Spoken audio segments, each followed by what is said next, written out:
പാവപ്പെട്ട ജനങ്ങളാണ് ഈ ഭാഗത്ത് ചുറ്റുവട്ടത്തൊക്കെ ഉള്ളത്. കല്യാണ മണ്ഡപങ്ങളോ അവർക്ക് വേണ്ടിയുള്ള സൗകര്യങ്ങളൊന്നും ഇവിടെ ഇല്ലാത്തതുകൊണ്ട് പലരും 1-2 ലക്ഷം രൂപ മുടക്കി പല സ്ഥലങ്ങളിലും പോയാണ് വിവാഹവും മറ്റുമൊക്കെ നടത്തുന്നത്.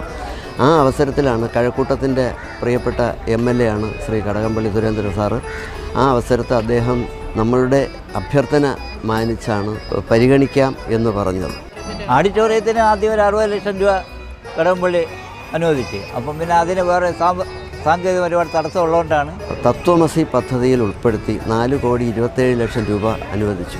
അതുകൊണ്ടാണ് നമ്മൾ ഈ 3 നിലയുള്ള ഒരു ഓഡിറ്റോറിയം ഇവിടെ പണിയുന്നത്. 500 പേർക്ക് ഇരിക്കാവുന്ന സീറ്റിംഗ് കപ്പാസിറ്റിയുള്ള ഓഡിറ്റോറിയവും 300 പേർക്ക് ഭക്ഷണം കഴിക്കാൻ സൗകര്യമുള്ള ഭക്ഷണശാലയും ബാൽക്കണിയും അതിൽ ഉൾപ്പെടുത്തിയിട്ടുണ്ട്.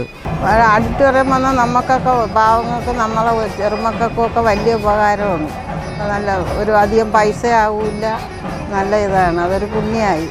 ഒന്നാം പിണറായി സർക്കാരിനും രണ്ടാം പിണറായി സർക്കാരിൻ്റെ കാലത്തും ഞങ്ങൾക്ക് ചെയ്തു തന്ന എല്ലാ ഉപകാരങ്ങൾക്കും ഈ ക്ഷേത്രത്തിൻ്റെ ഭാരവാഹി എന്നുള്ള നിലയിൽ നന്ദി രേഖപ്പെടുത്തി.